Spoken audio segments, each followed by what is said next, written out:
सभी को मेरा प्रणाम। जैसा कि हम जानते हैं, आईएपीएच एक अंतर्राष्ट्रीय मानवतावादी संगठन है जो विश्व स्तर पर होम्योपैथी आंदोलन और कार्यकर्ता को बढ़ावा देता है ताकि सभी चिकित्सकों और सामान्य जनता को एक ही मंच पर लाया जा सके। मैं doctor Swapnil, international forum for promoting homeopathy द्वारा आयोजित इस 836वें दैनिक हिंदी वेबिनार श्रृंखला में आप सभी डॉक्टर्स का स्वागत करता हूं। आज का वेबिनार शुरू करने से पहले हम सभी 1 मिनट का मौन रखेंगे। धन्यवाद सभी का। हमारे आज के मेहमान और वक्ता हैं doctor Mohammad Irfan sir. Doctor Mohammad Irfan sir BHMS MD और बाल रोग विशेषज्ञ हैं, जिनका हैदराबाद तेलंगाना में निवास है। उन्हें होम्योपैथी में 20 से अधिक वर्षों का पेशेवर अनुभव और 1 दशक से अधिक का शिक्षण अनुभव है। वर्तमान में वह जेआईएमएस होम्योपैथिक मेडिकल कॉलेज और अस्पताल हैदराबाद में प्रोफेसर और बाल रोग विभाग के प्रमुख के रूप में कार्यरत हैं। साथ ही विभिन्न विश्वविद्यालयों में पीजी गाइड और प्रशिक्षक भी हैं। उन्होंने कई राष्ट्रीय और अंतर्राष्ट्रीय सेमिनारों में प्रस्तुतियां दी हैं और विभिन्न शोध परियोजनाओं तथा प्रकाशनों में सक्रिय रूप से शामिल रहे हैं।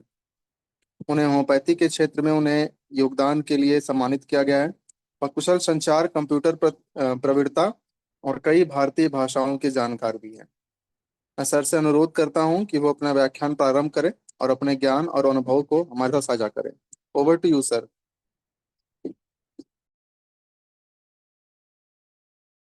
सर आपका माइक म्यूट है सर। इरफान सर आपका माइक म्यूट है। धन्यवाद। सभी को सादर प्रणाम। मुझे होस्ट बनाएंगे तो मैं अपना स्लाइड शेयर करूं।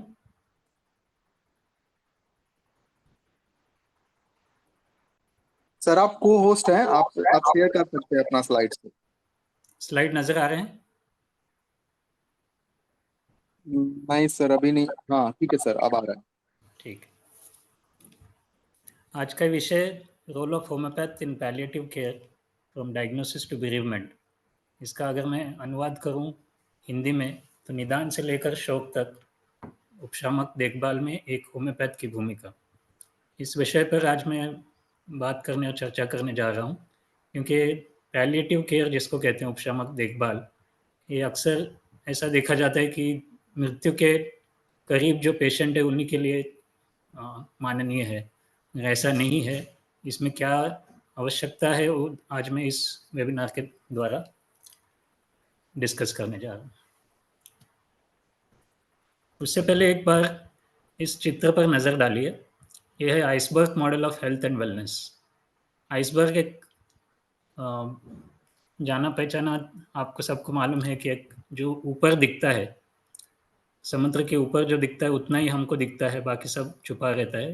ये क्या छुपा हुआ है वो जानकारी देखने के लिए हमको हर पेशेंट के विचार, उसकी जीवन शैली, उसकी मानसिक स्थिति कैसी है, उसकी आध्यात्मिक स्थिति कैसी है, ये सब जानकारी जानना ज़रूरी है।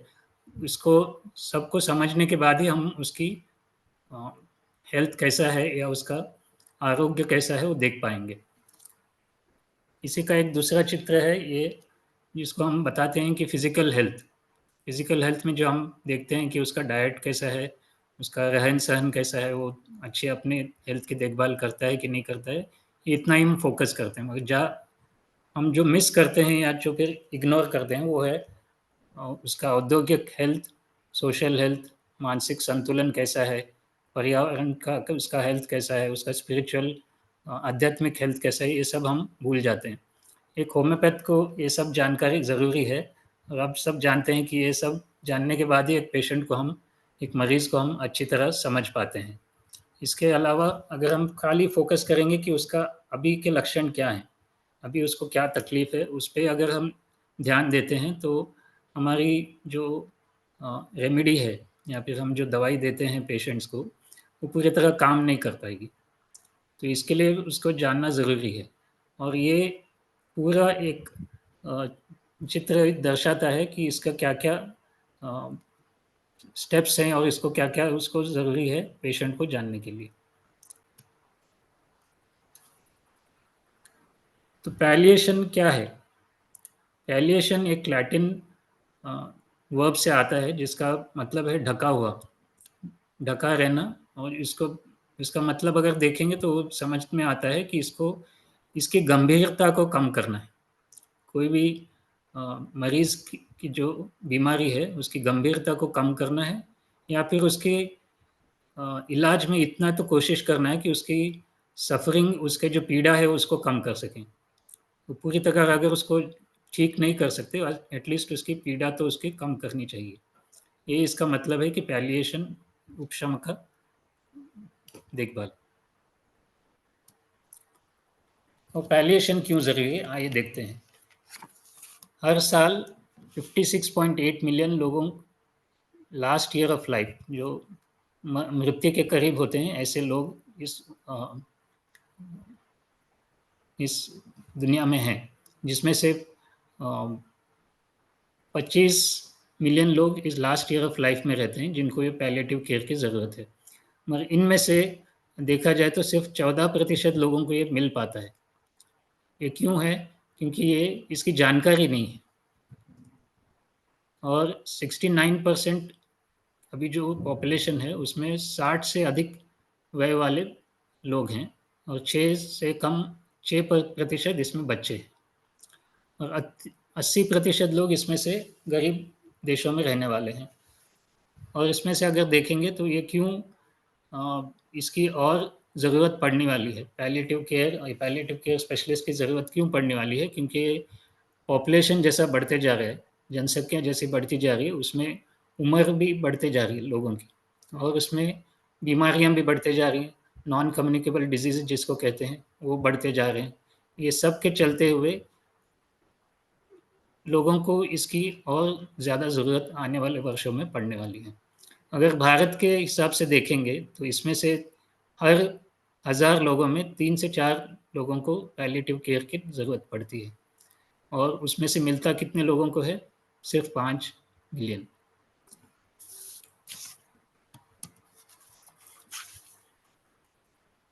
अभी जैसे मैं बता रहा था कि ये क्यों ज़रूरी है पैलिएटिव केयर, क्योंकि ये लाइफस्टाइल डिजीज़ जिसको कहते हैं, हाइपरटेंशन है या मधुमेह, डायबिटीज़ है, किडनी या लंग और लिवर के जो डिजीज़ हैं, ये सब जीवन शैली के पर आधारित बीमारियां हैं।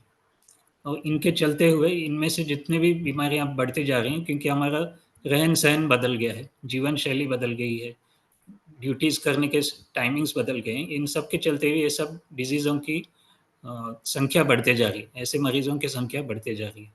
और कैंसर और एड्स जैसी बीमारियों का अक्सर देखा जाता है कि लास्ट में ही पता चलता है, जब कि वो इनक्यूरेबल स्टेज में पहुंचते हैं, एडवांस स्टेज में पहुंचते हैं, जब इनकी निदान होता है और उनको पैलिएटिव केयर ही देना पड़ता है।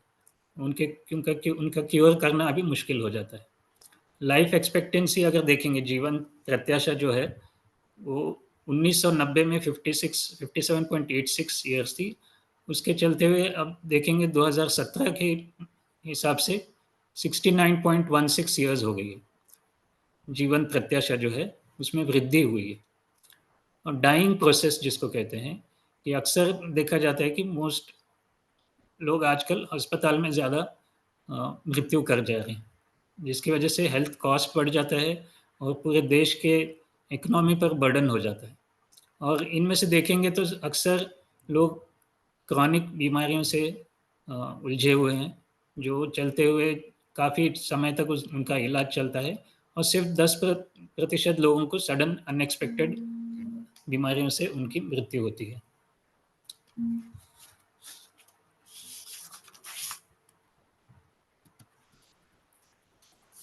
और ये सब सर्विसेज जो हैं एक एक टीम वर्क है, जिसमें फिजिशियंस आते हैं, नर्सिंग स्टाफ आता है, support workers, paramedics, pharmacist, physiotherapist and volunteers.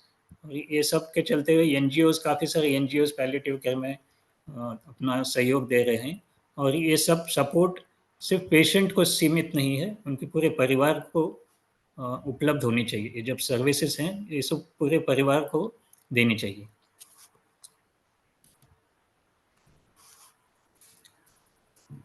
जब बात करते हैं पैलिएटिव केयर की, हम अक्सर समझते हैं कि कैंसर और एड्स के ही मरीजों को इनकी ज़रूरत पड़ती है, क्योंकि वो आते हैं अक्सर लास्ट स्टेज में, एंड ऑफ लाइफ जिसको कहते हैं, ऐसे स्टेज में वो अपने पास आते हैं। मगर स्टैटिस्टिक्स अगर देखा जाए तो काफ़ी सारे हृदय रोग के मरीजों को 38.5% लोगों को इसकी ज़रूरत पड़ती है, और कैंसर उसके बाद आता है, और रेस्पिरेटरी डिजीज़ उसके बाद, और एड्स और डायबिटीज़ उसके बाद, और इसके बाद जो आते हैं काफ़ी कम प्रतिशत लोगों को जो पैलिएटिव केयर की ज़रूरत पड़ती है। उनमें काफ़ी सारे डिजीज़, किडनी फेलियर है, liver disease, multiple sclerosis, Parkinson's, dementias, neurological diseases and drug resistant tuberculosis, ये सब लोगों को पैलिएटिव केयर, उपशामक देखभाल की ज़रूरत पड़ती है। अगर देखते हैं, लक्षण की बात करते हैं, तो दर्द और श्वास में कठिनाई, ये सबसे फ्रीक्वेंटली और सीरियस सिम्टम्स देखे जाते हैं जिन मरीजों को पैलिएटिव केयर की ज़रूरत पड़ती है। उदाहरण के तौर पे 80% एड्स और कैंसर के लोगों में ये दो लक्षण दिखाई देते हैं, और 67% प्रतिशत लोगों को जिनको हृदय की बीमारी है या फिर श्वास की तकलीफ है, इन ऐसे पेशेंट्स को भी मॉडरेट टू सीवियर पेन उनके लास्ट के दिनों में देखा जाता है। और इन सब को मॉडर्न मेडिसिन में एक ही सोल्यूशन है, वो है ओपियोइड्स, जो पेन मैनेजमेंट के लिए यूज़ करते हैं। और इसकी भी पेशेंट्स को काफ़ी आदत पड़ जाती है, एक लत लग जाती है कि जब तक वो ओपियोइड्स नहीं लेंगे उनका दर्द कम नहीं होता।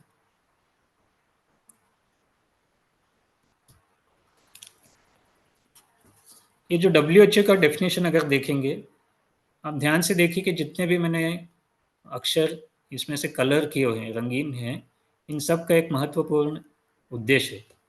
हम देखेंगे कि palliative care is an approach that improves quality of life. मरीजों की लाइफ क्वालिटी का उसको अच्छा करना या उसको बेहतर बनाना, ये उद्देश्य है, और ना कि पेशेंट्स और उनकी फैमिली का भी, उनके परिवार के भी प्रॉब्लम्स को भी हमको ध्यान में रखना चाहिए। और लाइफ थ्रेटनिंग इलनेस प्रिवेंशन, उनको पहले तो बचाना है कि इनको पेशेंट्स को ये बीमारी और बढ़े नहीं, और पीड़ा उनकी कम करना है। और काफ़ी समय से पहले अगर उसको जांच हो जाती है कि ये बीमारी कहाँ तक पहुँचने वाली है, या फिर उसके अर्ली डिटेक्शन अगर हो जाता है, तो उसमें उपचार करना भी आसान पड़ता है। और pain and other problems, physical, psychosocial and spiritual, उनकी शारीरिक बीमारी या उनके मानसिक बीमारी और उनकी आध्यात्मिक प्रॉब्लम्स का भी ध्यान रखना ज़रूरी है।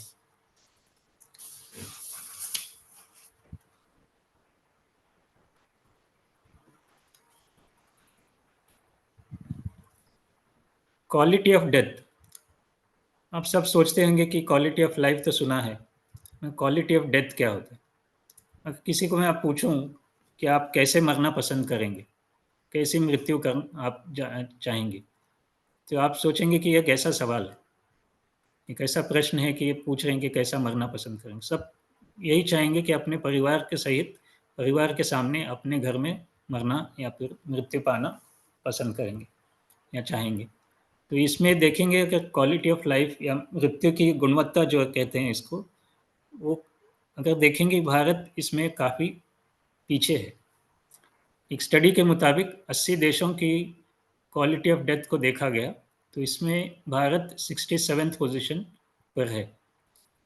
यानी कि भारत में मृत्यु की जो गुणवत्ता है काफ़ी गंभीर है, क्योंकि अक्सर लोग देखते हैं कि अस्पताल में पड़े रहते हैं, या फिर अस्पताल से अगर डिस्चार्ज हो जाते हैं, या फिर उनको कहा जाता है कि इनका अभी कोई इलाज नहीं है, तो उनकी तरफ ज़्यादा ध्यान नहीं देते, और वो पेशेंट पीड़ा से पीड़ित रहते हैं, और उनको दर्द और पीड़ा सताई रहती है।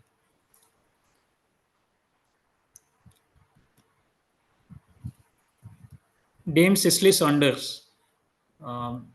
ब्रिटेन की एक सोशल वर्कर नर्स थी, जिन्होंने फर्स्ट हॉस्पिस केयर जिसको कहते हैं, कि मृत्यु के करीब जो पेशेंट हैं जिनका अभी कोई इलाज नहीं है, ऐसे पेशेंट्स को जहाँ पे रखते हैं हॉस्पिस कहते हैं। इनका सबसे पहला हॉस्पिस पूरे विश्व में इन्होंने स्थापित किया था। ये कहते हैं कि गुड क्वालिटी पैलिएटिव केयर, ऐसा केयर जो मैं चाहूँ कि अपने परिवार में अगर किसी को ज़रूरत पड़े इनको दूँ, या फिर मुझे जब ज़रूरत पड़ेगी मेरे मृत्यु के करीब ऐसा अगर केयर कोई रहता है तो उसको कहते हैं कि सबसे अच्छा palliative care, quality palliative care जिसको कहते हैं।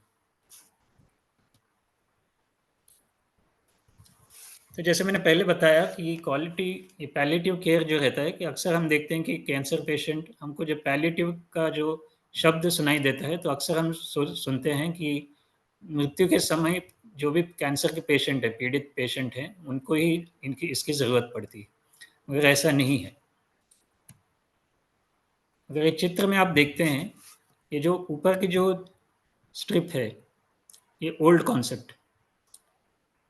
कॉन्सेप्ट में क्या था कि ये पूरी जो ऑरेंज लाइन है, ये पूरे डिजीज़ को क्योर करने वाली स्थिति है, और जो ओनली जो ब्लू या नीले रंग की जो त्रिकोण है, इसमें ये पैलिएटिव केयर माना जाता था। उसके बाद पैलिएटिव केयर भी अगर नहीं होता तो हॉस्पिस में पेशेंट को डाला जाता था। अब ये जो नया कॉन्सेप्ट है, इसमें देखा जाए तो पैलिएटिव केयर यहाँ शुरू होता है, यानी कि बीमारी का जब निदान होता है तो वहीं से पैलिएटिव केयर या उपशमक देखभाल की शुरुआत होती है। यहीं से आरंभ करना है अपने पैलिएटिव केयर को। इसका अगले चित्र में आपको दिखाऊंगा। ये तो ये पैलिएटिव केयर ओल्ड और न्यू कॉन्सेप्ट क्या है। पहले माना जाता था कि जब मृत्यु समीप आती है तो जब भी पैलिएटिव केयर उपशमक देखभाल करने की ज़रूरत है। नए कॉन्सेप्ट के हिसाब से क्वालिटी ऑफ लाइफ केयर, मतलब पेशेंट की लाइफ को और कितना बेहतर बना सकें, उनकी मृत्यु जो है एक अच्छी मृत्यु कैसे उसको दे सकें, इसका ध्यान रखना बहुत ज़रूरी है। और क्यूरेटिव पार्ट जो ख़त्म हो जाता है तब माना जाता था कि पैलिएटिव केयर शुरू होता है। यहाँ देखा जाए कि निदान जब हो जाता है बीमारी किसी बीमारी का तो तब से ही पैलिएटिव केयर शुरू करना आवश्यक हो जाता है। तो इसके चलते हुए काफ़ी सारी अपॉर्चुनिटीज़ मिस हो जाती हैं ओल्ड कॉन्सेप्ट को अगर देखेंगे। तो यहाँ देखेंगे कि निदान जब हो जाता है तो वहाँ से लेकर मृत्यु तक और मृत्यु के आगे शोक तक, ये पूरा जो है ये पैलिएटिव केयर है। इस चित्र में आपको अच्छे से समझ में आएगा। ये जो हेल्थ है, हेल्थ में आपको करना क्या है, प्रिवेंट करना है। उनके आचार विचार, उनका उनका डाइट कैसा है, ये सब आपको ध्यान देते हुए पेशेंट्स को एडवाइस करना है, उनको बताना है कि प्रिवेंट कैसा किया जाता है। मोस्ट ऑफ द टाइम्स ये जो है लाइफस्टाइल डिजीज इसको, मगर एक बार जब डायग्नोसिस हो जाता है तो ये आपका जो क्यूरेटिव पार्ट है, ये जो क्यूरेटिव पार्ट है जहाँ पे आप दवाई दे के उनके लक्षणों को कम कर सकते हैं या उनकी पीड़ा को कम कर सकते हैं, और लाइफ प्रोलॉन्गिंग केयर जिसको कहते हैं। तो ये इलनेस जो है, बीमारी जो है, यहाँ से डायग्नोसिस से शुरू होती है और मृत्यु में समाप्त होती है। और इसमें अगर देखेंगे तो इसमें और 3 विशेषताएँ हैं कि एक तो सिम्पटम मैनेजमेंट है, मतलब लक्षण जो भी है उनको उन लक्षणों को देखते हुए उनकी उपचार करना, और life closure, end of life जो कहते हैं, या फिर डेथ के करीब जितना भी पेशेंट आते हैं, ये पूरा पैलिएटिव केयर में आता है।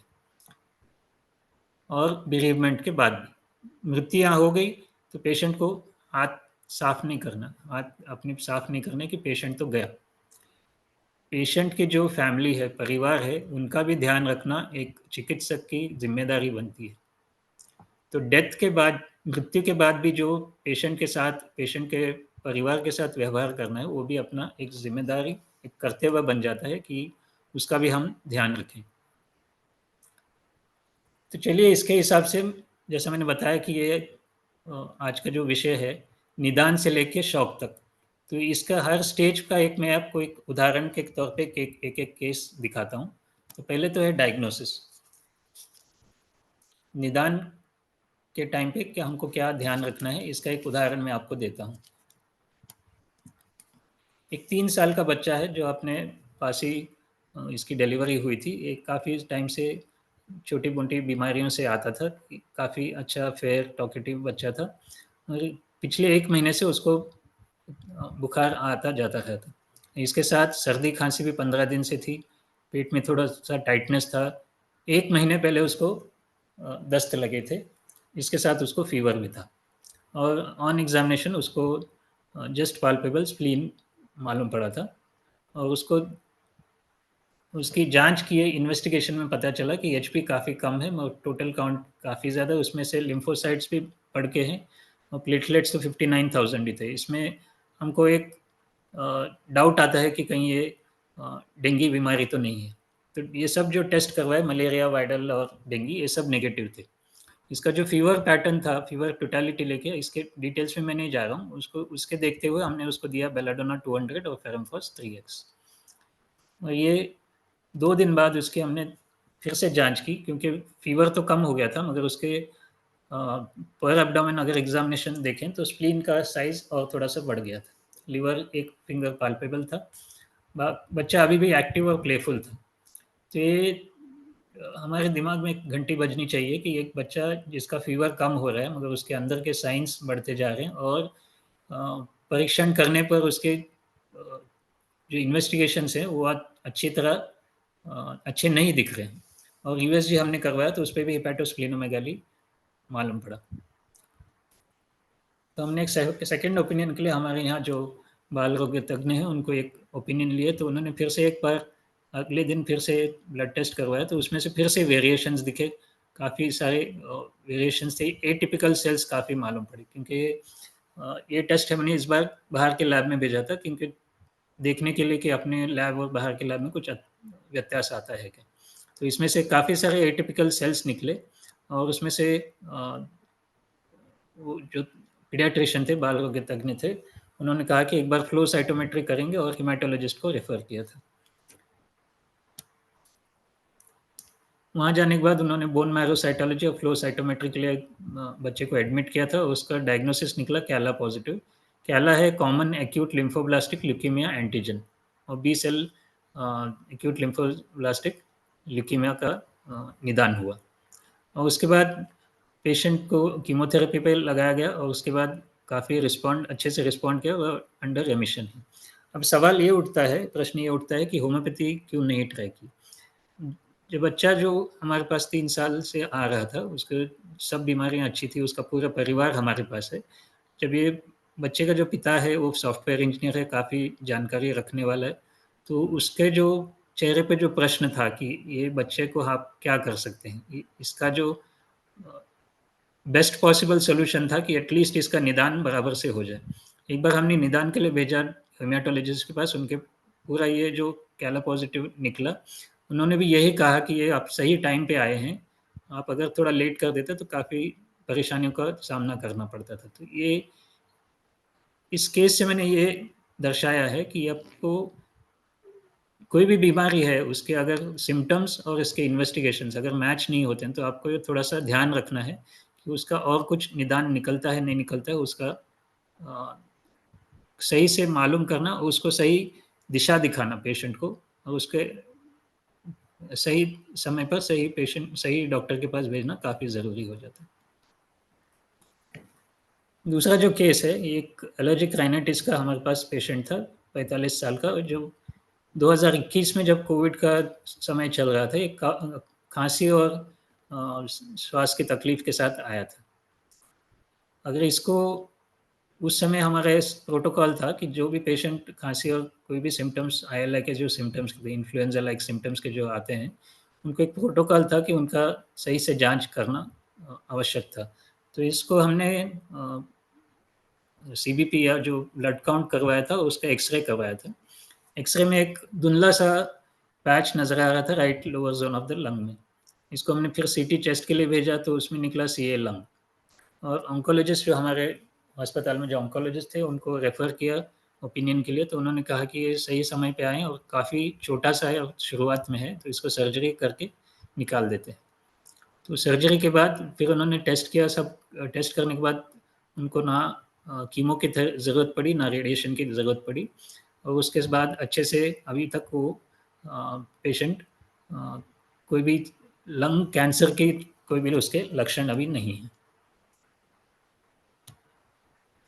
यहाँ पे एक इंटीग्रेटिव मेडिसिन का जो अप्रोच रहता है, इसके बारे में आपको मैं बताना चाहूँगा कि पेशेंट सही पेशेंट को सही जगह पर, सही समय पर और सही देखभाल करने वाले के पास भेजना काफ़ी ज़रूरी हो जाता है।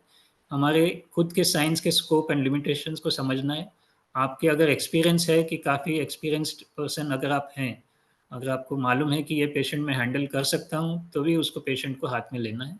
अगर आप थोड़ा सा भी डाउट है कि ये पेशेंट का मैं कुछ कर सकता हूँ या नहीं कर सकता हूँ, तो इससे बेहतर है कि आप उसको कोई स्पेशलिस्ट के पास भेजें।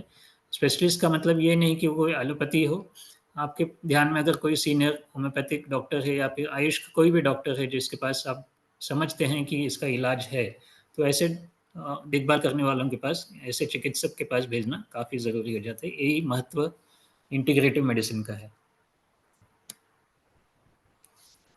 चलते हैं फिर आप सिम्पटम मैनेजमेंट के पास। हमने दिखाया कि डायग्नोसिस के बाद क्या आपका रोल बनता है, आपका ध्येय क्या होना चाहिए कि कैसे पेशेंट को सही एडवाइस देनी है। अब चलते हैं सिम्पटम मैनेजमेंट की तरफ।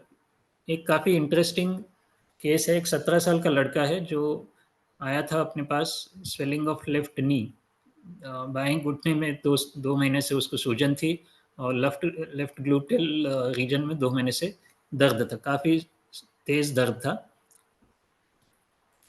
अगर उसकी हिस्ट्री में जाते हैं तो स्कूल में कोई इंजेक्शन लिया था उस 2018 में। उसके बाद खेलते खेलते उसके राइट घुटने में चोट लगी थी, जो एक आयन का जो रॉड था उसके चोट लगी थी। मगर उसके बाद उसको 3 दिन बाद उसको दर्द शुरू हुआ, और दर्द के बाद उसका एक्सरे जब करवाया तो उसमें थोड़ा सा हल्का सा फ्रैक्चर लगा, और डॉक्टर ने उसको एडवाइस किया ट्रीटमेंट के लिए, मगर वो क्योंकि उसके एग्ज़ाम्स चल रही थी उसने उसको निर्लक्ष्य करके, उसके बाद 2-3 महीने बाद उसने देखा कि उसके घुटने पर एक काफ़ी बड़ी स्वेलिंग नज़र आ रही है, जिसकी वजह से वो डॉक्टर के पास फिर गए। तो डॉक्टर ने उसका जांच किया, फिर उसको मालूम पड़ा कि उसको कीमोथेरेपी की ज़रूरत पड़ती है, और फीमर का एक मेगा प्रोस्थेसिस भी लगाना पड़ा। उसके बाद फिर से कीमोथेरेपी लगानी पड़ी।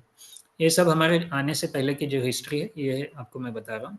और उसके बाद 8 महीने बाद फिर से उसको लेफ्ट वाले नी में फिर से चोट लगी। फिर वैसे ही उसका हाल हुआ कि उसका फ्रैक्चर आया, उसका फिर पेट स्कैन किए तो उसको नेक्रोसिस मालूम पड़ा, कि लेफ्ट नी में उसको नेक्रोसिस मालूम पड़ा, और फिर से उसको डाउट आने पर उसको फिर से पेट स्कैन करवाने पर मेटास्टेसिस अब लंग्स तक फैल चुका था। जब हमारे पास ये पेशेंट आया, ये जो उसके पहले के इन्वेस्टिगेशन से टीएसएच भी उसका काफ़ी हाई था, और बोन बायोप्सी पर उसका ऑस्टियोसार्कोमा ग्रेड 3 था, कन्वेंशनल ऑस्टियोसार्कोमा ग्रेड 3 था।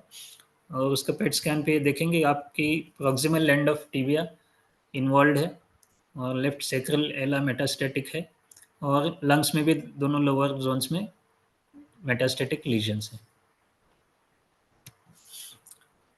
यहाँ पर आती है एक महत्वपूर्ण दवाई जो होम्योपैथी की है, हेक्ला लावा, जो एक्सोस्टोसिस में या फोडियम में या दांत के कोई कैरीज होती हैं या फिर ट्यूमर्स होती हैं, इसमें भी बोरिक में लिखा था कि ऑस्टियोसार्कोमा के लिए बहुत अच्छी दवाई है। तो इसका हमने फिर से दूसरे बुक्स में देखा तो उसका भी सिम्टम्स मैच हो रहे थे, क्योंकि उसको दर्द काफ़ी तेज़ था।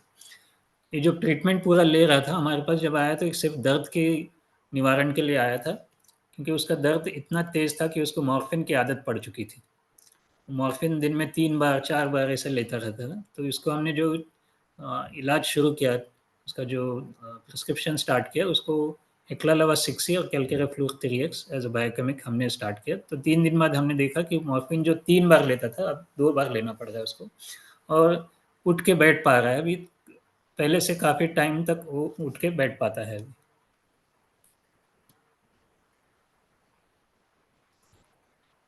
तो उसके थोड़े दिन बाद देखिए, 2 हफ्ते बाद वो पेशेंट फिर से आया कि पेन में काफ़ी सुधार है, दर्द में काफ़ी सुधार है, और फिर से वो 3 बार लेना पड़ रहा है उसको काफ़ी, मगर वो बैठ पा रहा है।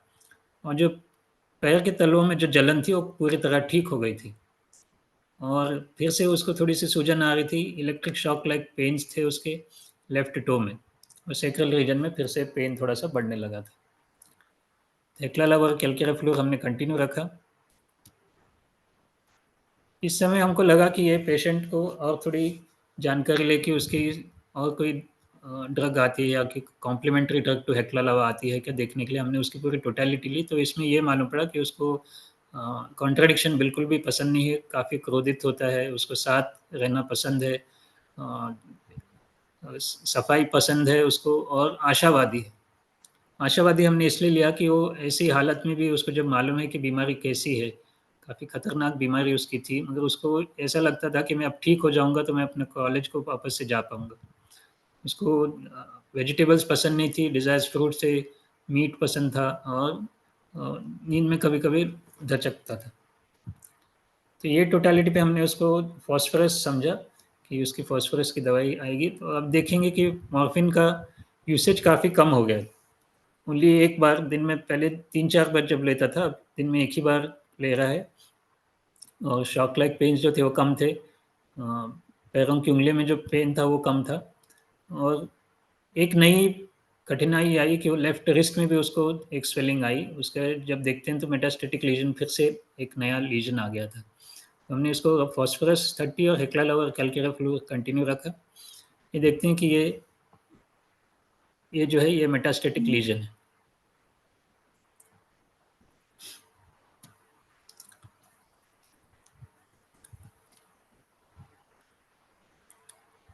इसके जो 1 महीने बाद पेशेंट वापस आया कि उसको फिर से स्वेलिंग बढ़ गई थी। मॉर्फिन अभी वो 1 ही बार ले रहा है, मगर अभी उसको पेन फिर से आने लगा। बीच में थोड़े दिन आया नहीं अपने पास, मगर आपने दवाई फिर से कंटिन्यू रखी वही, और क्योंकि इसके जो लेफ्ट की जो स्वेलिंग थी वो थोड़ी सी कम होने लगी थी। ये उसका एक्सरे है, मेटास्टेटिक लीजन्स काफ़ी छोटे-छोटे दिखते हैं। इसके बाद कठिनाई ये हुई कि ये पेशेंट 2 महीने के लिए गायब हो गए।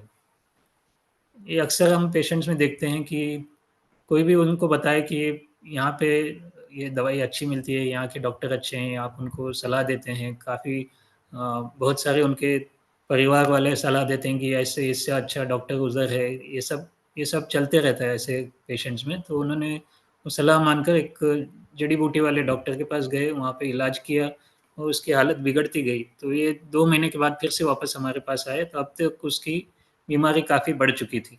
उसको पेशाब करने में काफ़ी दिक्कत हो रही थी, क्वांटिटी कम हो गई थी, जलन थी और फेशियल स्वेलिंग बढ़ गई थी। और उसका नी पेन और बैक पेन थोड़ा-सा कम था और उसका एपिस्टैक्सिस शुरू हो गया था और थर्स्ट उसकी कम थी। ये जो उसकी टोटलिटी थी, हमने देखा कि उसको एक्स-रे फिर से करवाया क्योंकि उसके श्वास में भी थोड़ी-सी तकलीफ थी, तो मेटास्टेसिस फिर से काफ़ी फैल चुका था। क्योंकि इसमें हमारी जो दवाई थी वो बंद थी और कोई भी उसकी दवाई कीमोथेरेपी कोई भी चल रही नहीं थी, सिर्फ़ जड़ी-बूटी की दवाई खा रहे थे। ये देखते हैं कि हिप में भी पूरा मेटास्टेटिक लीजन्स बढ़ गए हैं, जिसकी वजह से उसके ब्लैडर पर प्रेशर पड़ता है और उसकी यूरिन में थोड़ी-सी दिक्कत हो रही है।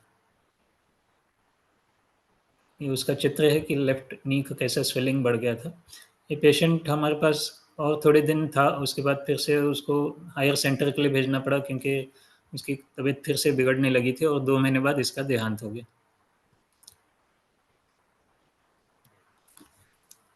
अगला जो केस है, ये भी सिम्पटम मैनेजमेंट का केस है। इसमें देखते हैं कि ये पेशेंट है डायबिटिक, हाइपरटेंसिव, हाइपोथायराइड। इसको था well differentiated squamous cell carcinoma, buccal mucosa का कैंसर था। ये कीमोथेरेपी और रेडियोथेरेपी हो चुकी थी इसकी और डिफ़िकल्टी इन ओपनिंग माउथ की वजह से हमारे पास आए थे, क्योंकि उससे पहले डायबिटीज़ और हाइपरटेंशन के लिए हमारे पास इलाज चल रहा था। जब उनको कैंसर पता चला तो वो कहीं और चले चले गए और वहाँ पूरा इलाज खत्म करके फिर से अपने पास इचिंग और स्लीपलेसनेस के लिए आए थे। और अगर आप देखते हैं कि रेडियम ब्रोम एक काफ़ी अच्छी दवाई है बैड इफ़ेक्ट्स ऑफ रेडियोथेरेपी के लिए, रेडिएशन के जो बैड इफ़ेक्ट्स होते हैं, इसकी वजह से हमने रेडियम ब्रोम पे रखा इनको और काफ़ी सुधार देखने को मिला कि उनका मुँह अभी जो देखते हैं कि सिर्फ़ 1 उँगली अंदर जाती थी, काफ़ी 3 उँगलियों तक उसका खाना ये पाचन ये चबाना भी अच्छा हो गया था। अब बात करते हैं बेरीवमेंट। बेरीवमेंट कहते हैं शोक मनाना। जब पेशेंट की मृत्यु हो जाती है और पेशेंट अपने पास काफ़ी समय तक उनका इलाज चलता है, तो हमको एज़ अ होम्योपैथ हमको ये ध्यान रखना है कि ये हमारी अ, उस परिवार के साथ जो हमने संबंध बनाए थे इलाज के दौरान या उसके ट्रीटमेंट के दौरान, वो अपने को बरकरार रखना है क्योंकि उनका भी हम पर इतना ही विश्वास था जितना पेशेंट का था। आशावादी पेशेंट जितने होते हैं, उनका इलाज भी अच्छी तरह होता है, रेमेडी भी अच्छे रिस्पॉन्स करती है, रिस्पॉन्स देती है, क्योंकि निराश पेशेंट पे ससेप्टिबिलिटी भी कम हो जाती है और दवाई उन पर असर नहीं करती। और जो फैमिली मेंबर्स रहते हैं, परिवार वाले जो रहते हैं, वो भी हमसे काफ़ी उम्मीद लगाए बैठे रहते हैं। उनका समय-समय पर उनको बताना काफ़ी बहुत आवश्यक हो जाता है कि उनको बताना है कि डिज़ीज़ किस स्टेज पर है।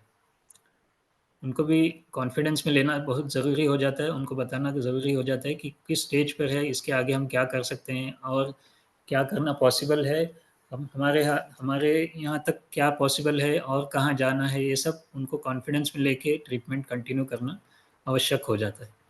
और जब पेशेंट की मृत्यु हो जाती है, तो उसके बाद भी उनसे संबंध बनाए रखना इसलिए ज़रूरी हो जाता है कि उनके विश्वास को टूटने ना देना। ये नहीं लगना चाहिए कि चिकित्सक ने हमारे पेशेंट को सिर्फ़ उसकी मृत्यु तक ध्यान दिया, उसके बाद हम तो अकेले पड़ गए। तो ये जो अकेलापन है, निराशापन है, डिप्रेशन जो है, ग्रीफ़ जो रहता है, इसमें भी होम्योपैथिक चिकित्सक का काफ़ी रोल बनता है कि वहाँ पे भी दवाई देने का उनका रोल महत्वपूर्ण हो जाता है। तो ये थोड़े केसेस हैं, जो ये जो पेशेंट्स हैं, 5 पेशेंट के जिसमें आपको थोड़ी-सी जानकारी देने वाला हूँ। ये सब पेशेंट्स मृत्यु कर चुके हैं, मगर इसके हर एक पेशेंट का एक अलग अनुभव था।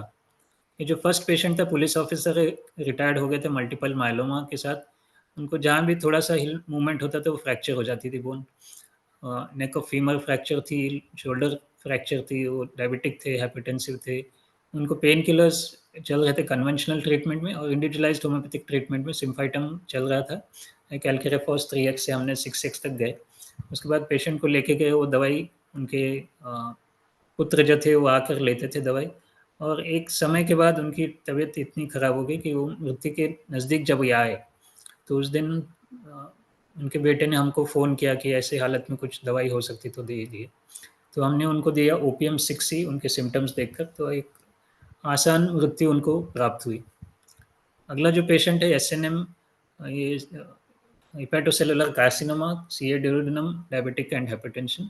इनका भी कीमोथेरेपी चल रहा था, और उसके साथ हमने उनको दिया आर्सेल्व और कार्सिनोसिन। ये भी एक 6 महीने तक तो शायद थे हमारे साथ, उसके बाद उनकी भी मृत्यु हो गई।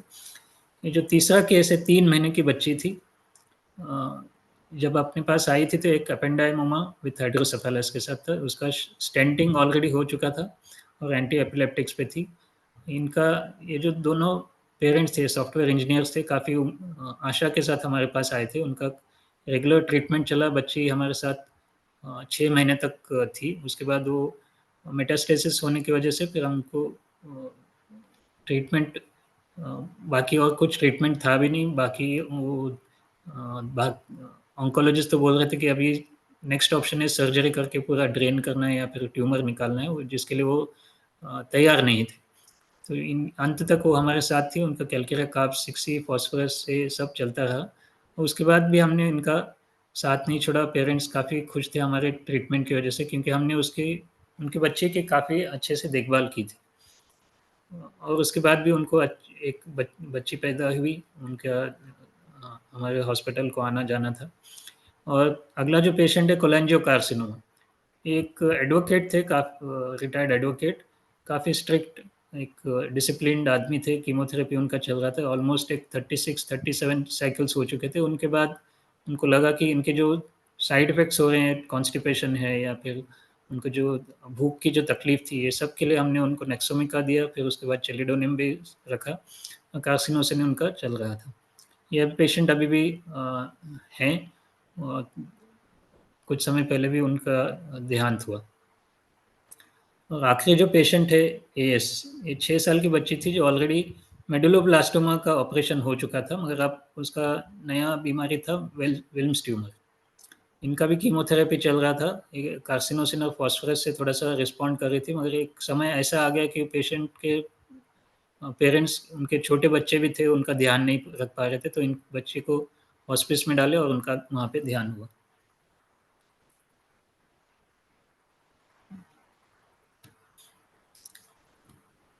तो इन सब केसेस से हमको क्या पता चलता है कि पेन रिलीफ, जो दर्द निवारण जो है, एक मेजर कंसर्न रहता है पैलिएटिव केयर का, और इसमें होम्योपैथी का काफ़ी स्कोप है, और पैलिएटिव केयर में तो है ही, आप सब जानते हैं।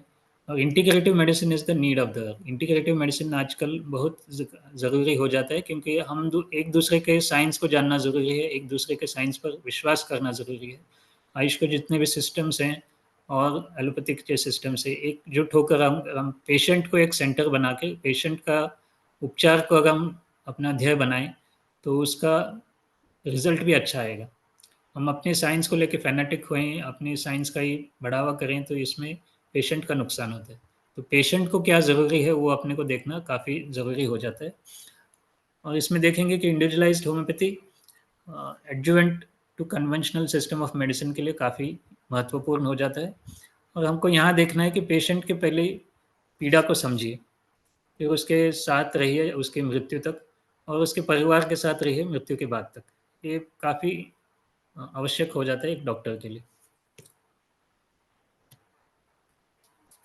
बात करते हैं होम्योपैथिक इंस्टीट्यूशंस की, तो होम्योपैथिक टीचर्स को चाहिए कि अपने ऑब्जर्वेशंस या क्लिनिकल बेड साइड ट्रेनिंग का काफ़ी ध्यान दें, और ये सिखाएं कि पेशेंट को कैसे हैंडल करना है। पेशेंट को हैंडल करना है, सिर्फ दवाई देना नहीं है, पिल्स दे के भेजना नहीं है, उनको उससे कैसे बात करना है। ये पैलिएटिव केयर में एक और एक पार्ट आता है बीबीएन, जिसको कहते हैं BBN, breaking bad news. Breaking bad news इतना सरल नहीं, तो उसमें भी उसको देखना चाहिए कि क्या कैसे उसकी बैड न्यूज़ को पेशेंट को बताना है और पेशेंट के रिलेटिव्स को बताना है। काफ़ी टाइम ऐसा होता है कि पेशेंट के रिलेटिव हमको आकर कहते हैं, उनके परिवार वाले कहते हैं कि पेशेंट को मत बताइए कि वो सह नहीं पाएंगी। मगर पेशेंट को भी जानना काफ़ी ज़रूरी होता है, उनको पहले कॉन्फिडेंस मिले कि क्या है उनका सिचुएशन, उनके मानसिक मानसिक स्थिति को समझें, और उसके बाद उनको बताएं कि उनकी बीमारी क्या है, आगे क्या इलाज हो सकता है, नहीं हो सकता, ये सब बताना काफ़ी ज़रूरी हो जाता है। और अपने खुद के साइंस को जानना, उसके स्कोप एंड लिमिटेशंस को जानना और उसको डेमोन्स्ट्रेट करना विद्यार्थियों को काफ़ी इंपॉर्टेंट हो जाता है एक होम्योपैथिक टीचर के लिए। एंड पेशेंट के जाने के बाद, पेशेंट की मृत्यु के बाद, जैसे हमने आपको केसेस में बताया कि उनके रिलेटिव्स को छोड़ना नहीं है, क्योंकि उनको आपकी सहायता की ज़रूरी है, उनका शॉक, ग्रीफ, उनकी सफरिंग को ओवरकम करने के लिए। वहाँ पे भी होम्योपैथिक दवाइयाँ काफ़ी असर करती हैं, काफ़ी काम करती हैं, तो ऐसे स्थिति में उनको हाथ छोड़ना अ, काफ़ी उदास कर देता है उनको। एम्पैथी जिसको कहते हैं, ये क्लासरूम में सिखाना मुश्किल है। इसको दिखाना पड़ेगा बेड साइड ट्रेनिंग में, ओपीडी में, आईपीडी में, या फिर अपने क्लिनिक्स में, क्योंकि वो सहनशीलता जिसको कहते हैं, वो पेशेंट के पीड़ा को समझना और पेशेंट के साथ उसमें उनके साथ रहना, ये काफ़ी इम्पोर्टेंट हो जाता है हर एक फिजिशियन के लिए।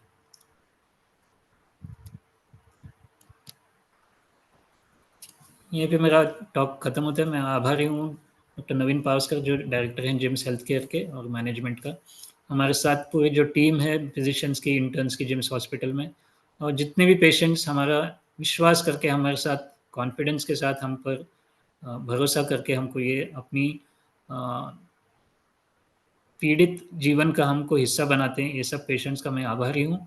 और आईएफटीएच के लिए जिसने मुझे ये खास करके साहनी सर का, जिन्होंने हमको ये उपलब्धि या जो अवसर दिया ये बात करने का। जाने से पहले एक छोटा सा कोड सेसिली सॉन्डर्स डेम का, इसको हिंदी में अनुवाद करना थोड़ा सा मुश्किल हो जाता है, उसका मीनिंग बदल जाता है, तो ऐसे पढ़ लेता हूँ। You matter because you are you, and you matter to the end of your life. We will do all we can, not only to help you die peacefully, but also to live until you die. एक palliative care specialist जो होता है, palliative care specialist का ये एक मोटो होना चाहिए कि हम जो पेशेंट के लिए करेंगे, उनको एक अच्छी मृत्यु देने के लिए हम पूरी अपनी जान लगा देंगे और उनके साथ रहेंगे उनकी मृत्यु तक, और उसके बाद उनके परिवार के साथ हमेशा रहेंगे। धन्यवाद।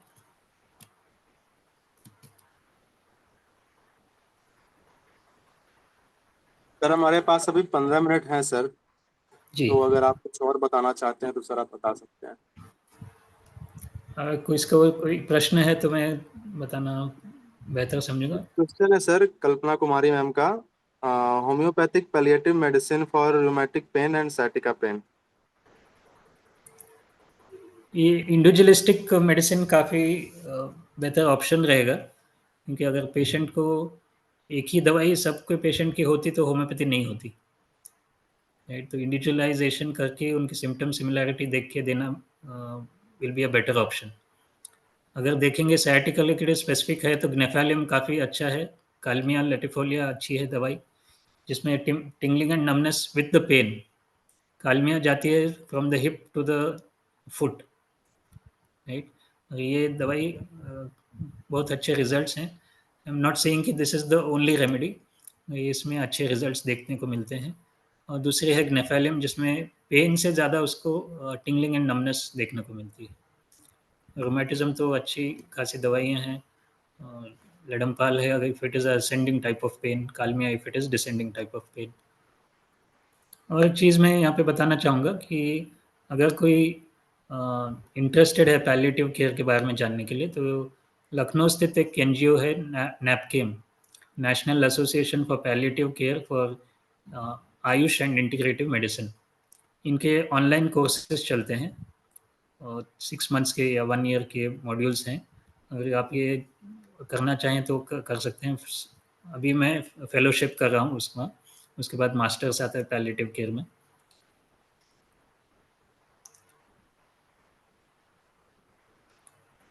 विटिलिगो के लिए कोई मेडिसिन? विटिलिगो अगेन एक क्रॉनिक बीमारी है जिसका पूरी तरह केस टेकिंग करके दवाई देना बेहतर रहेगा। स्पेसिफिक्स में मैं जाता नहीं हूँ। स्पेसिफिक अगर पूछेंगे मेटेरामेडिका के हिसाब से, थेरापेटिक्स के हिसाब से, तो आर्स सेल्फ फ्लेवम अच्छी दवाई है, इसमें रिजल्ट्स भी अच्छे देखने को मिलते हैं। But I am not advising that every patient should get ASF। बहुत सारे पेशेंट्स उसमें कॉन्स्टिट्यूशनल मेडिसिन से भी ठीक हो चुके हैं।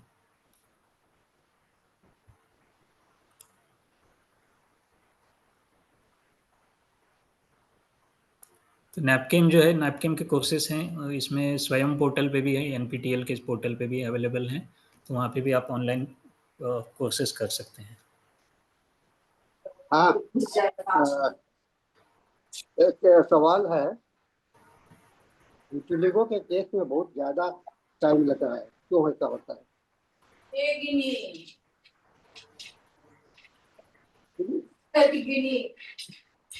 विटिलिगो एक दो पैचेस से अगर आते हैं तो उसमें रिजल्ट तो अच्छे आते हैं। अगर पेशेंट हमारे पास आता है कि पूरी बॉडी में पूरा फैल चुका है, तो इसमें तो टाइम लगेगा ही, क्योंकि क्रॉनिक केसेस में टाइम तो लगता है। अगर एक छोटे से पैच अगर लेके आते हैं, मैंने काफ़ी सारे पेशेंट देखे हैं जो सिर्फ लिप पे एक छोटा सा पैच रहता है, हाँ, तो ये एक तो मैं भी देख रहा हूँ कि छोटे से पैच में तो आराम रहता है जल्दी, लेकिन लॉन्ग स्टैंडिंग केस में क्रॉनिसिटी में बहुत समय लगता है। तो इस पर तो कोई, क्योंकि वो धीरे धीरे फैलता है, तो रिवर्स ऑर्डर में भी होने से इसको समय तो लगेगा नहीं। Yes sir. दूसरा चीज है कि can be reverse the orthoarthritis, osteoarthritis? Degenerative disease है। डिजेनरेटिव डिजीज़ अगर फर्स्ट स्टेज में है तो उसको रोक सकते हैं और बढ़ने से। रिवर्स करना मेरे हिसाब से तो पॉसिबल नहीं है, क्योंकि द पैथोलॉजी इज डिजेनरेटिव। हाँ, लेकिन मुझे लगता है कि हम लोगों को इसको पेशेंट को इरिवर्सेबल चेंजेस होने के बाद भी कंटिन्यू करने से पैलिएटिव तो कम से कम तो पेन को या कम पेन मैनेजमेंट तो कर सकते हैं डेफिनेटली। पेन मैनेजमेंट कर सकते हैं। पेन मैनेजमेंट के साथ साथ उसको फिजियोथेरेपी और सपोर्ट, नी हाँ, सपोर्ट, ये सब तो ज़रूरी और होता मैं है। इसमें ऑस्टियोआर्थराइटिस के केस में, ऑस्टियोआर्थराइटिस के केस में मैं देखता हूँ कि विटामिन डी का रोल बहुत ज्यादा होता है। यस। तो मैं उसके लिए सप्लीमेंट के लिए मैं सजेस्ट करता हूँ सप्लीमेंट लेने में, और कुछ लाइफ स्टाइल। डॉक्टर दीपमाला को भी थोड़ा सा बोलने के लिए समय दीजिए। दीपमाला को भी दीपमाला हेलो। जी, अब बोलिए दीपमाला जी। हाँ हाँ सर, हाँ प्रणाम सर। सर जैसे कि अभी सर ने जो डिस्कस कर रहे थे पैलिएटिव केस के बारे में, और जो 5 केस सर जो बताए कि सारे पेशेंट का डेथ हो चुका है, तो उस तरह से मेरे पास भी एक पेशेंट था, हमारे रिलेटिव ही थे, जो कैंसर था। तो मैंने उनको देखा था कि वो, खैर उनका भी लास्ट ईयर ही उनका डेथ हो चुका है, कैंसर से उनका डेथ हुआ। तो लेकिन मैंने उनको देखा था, जो लास्ट स्टेज में जब वो गए तो उनका मतलब हेल्थ का जो डिक्रीज होता जा रहा था, मतलब समझिए उनका वेट रिड्यूस होते होते वो सूखा लकड़ी की तरह कैसे वैसा हो गया था। और एक रिसेंट में अभी एक केस है जो लीवर में गांठ हो गया है, मतलब लीवर कैंसर हो चुका है उसे। अब किस स्टेज पे ये मुझे नहीं पता है। तो इस कंडीशन में क्या पैलिएटिव हम लोग उसे दे सकते हैं मेडिसिन?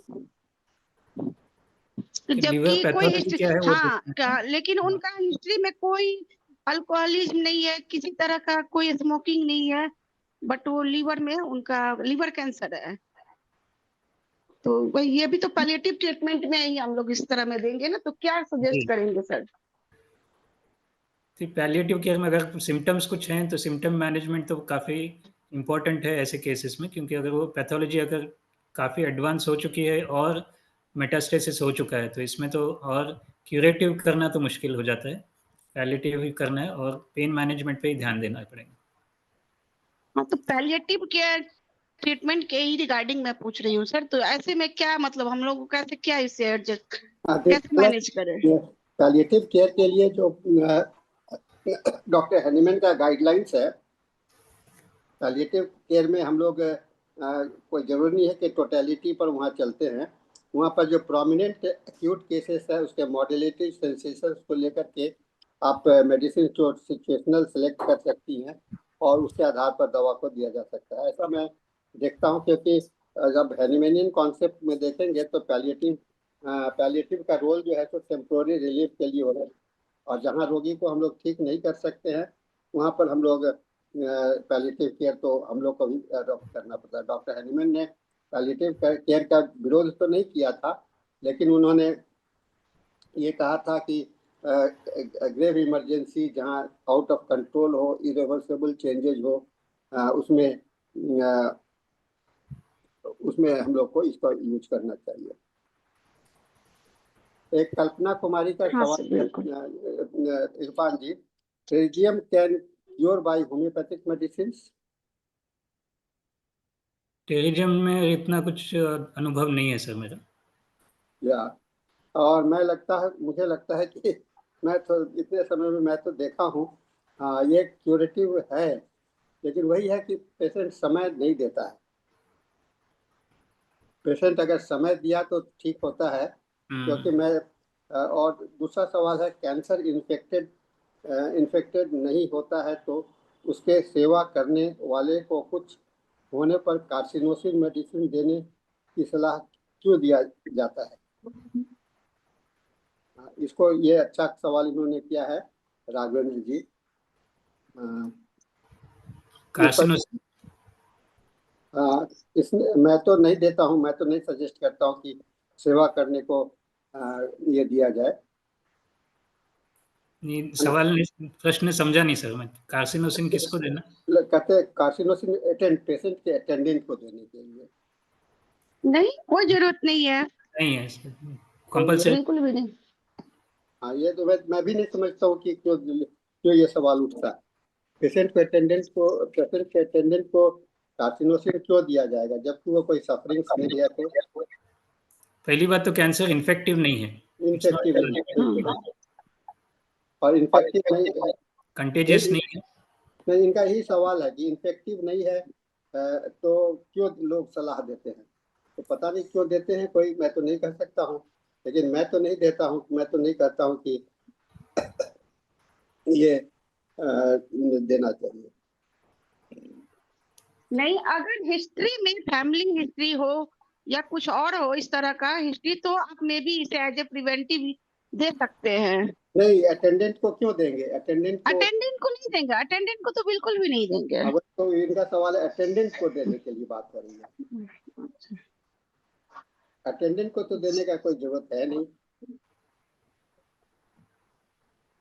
शायद वो पूछ रहे हैं कि as a preventive for the rest of the family carcinosin देना जरूरी है क्या? नहीं, मुझे नहीं लगता। कार्सिनोसिन माने ऐसे आंख मूंद करके हम लोग नोसोड को क्यों नहीं यूज करेंगे? और प्रिवेंटिव के कैंसर का प्रिवेंटिव हम लोग क्यों करेंगे?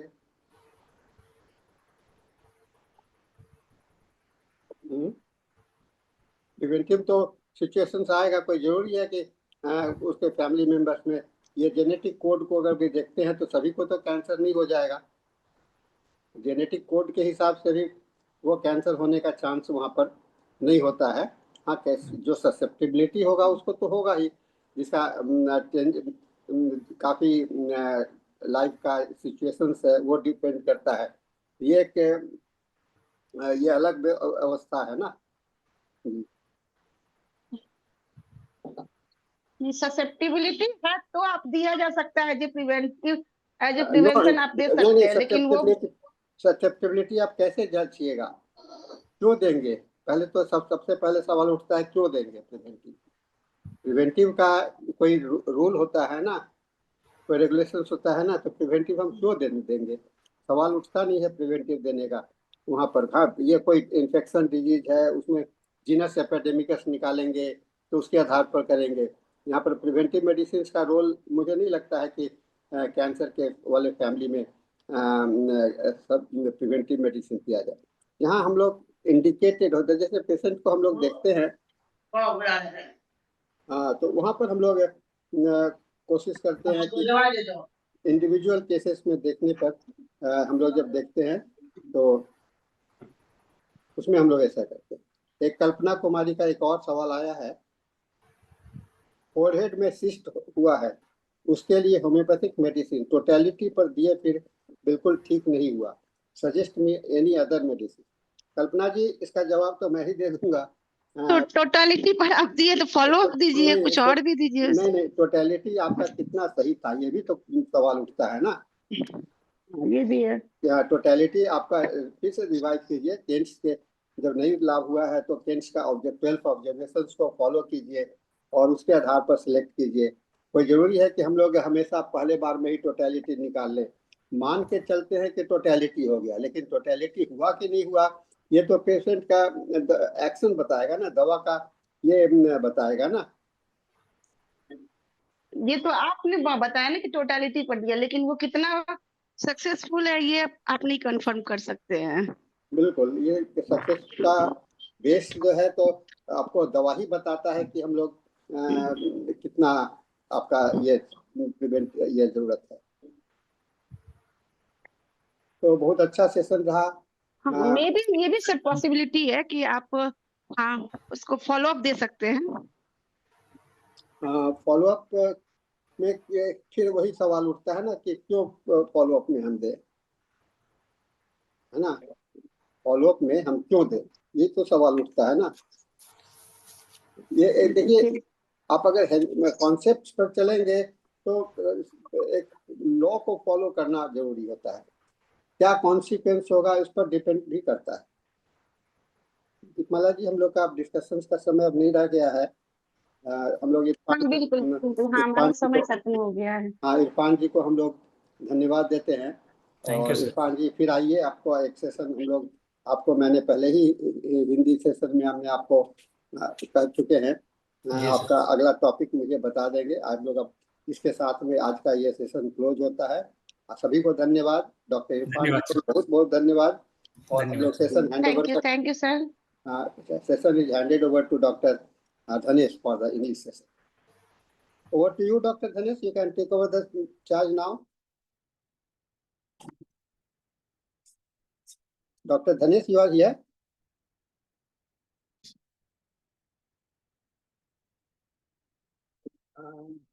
Dr. Dhanesh, who is the host for this English session? Sir, Dr. Saurav Arora, sir, the moderator. Saurav Arora is the panelist. Dr. Manoj, Dr. Manoj, are you the host for moderator for this session? We are not finding. So let's say, Dr. Dhanesh, you are the host now. Dr. Dhanesh, are you able to listen to me? You are not. You are muted. Anyway,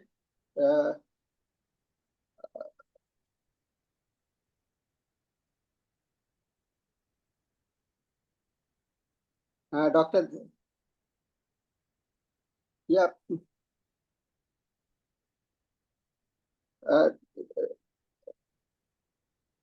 Dr. Saurabh, we are just trying to make you the, because doctor is not able to take up the session. Saurabh ji, I'm unmuting you. You can, so you can unmute now, Saurabh. Thank you, sir. Yeah. You are still in London? Yes, sir. Great. तो यहाँ पे थोड़ा time difference है, so I can manage this time. I think because Dr. Dhanesh is there and he is the host, so he only can allow the persons to make the co-host. I am also the co-host in the meeting. Okay. Okay, sir. Sahil sir, I shall contact Dr. Dhanesh, sir. Don't worry, sir. Oh, okay. So, Dr. Manoj, you just start the session, and make Dr. Saurabh Arora the co-host, Dr. SM Singh the co-host, and Dr. AK Gupta. AK Gupta is also present in the meeting. All of Yes, them sir. are in the meeting. Yes, yes. Dr. Saurabh, please proceed, sir. Please proceed. Thank you, sir. Sir, can you allow me to share my screen? Yeah. Dr. Please wait. We please start your proceedings. I shall contact Dr. Dhanesh and make arrangements. Please start you. Okay. Okay. Or otherwise, you can stop sharing the screen. I think who is sharing the screen? Yeah, please, you stop the sharing, sir. Yes, co-host can do that. Okay, co-host can do that. I can do it. No? Sure, sir.